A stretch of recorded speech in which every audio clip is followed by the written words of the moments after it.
Hey everyone, in this video I'll show you how to convert Base44 app into offline app. First, open Base44 in your browser and log into your account.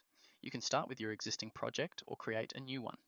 In your project prompt, make sure you clearly tell the AI what you need.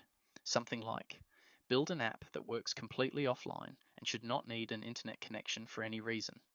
Once your app is ready, go to the top right corner and click the GitHub and code editing button. Next, find and click the option that says Export Project as zip. This will download your full app code to your computer, but keep in mind that you may need to upgrade your Base44 plan or connect your GitHub account to use this feature. After downloading the zip file, you'll have access to all the source files. Open the code in an editor like Visual Studio Code and make any needed changes to ensure the app works fully offline, such as removing online API calls or switching them to local data.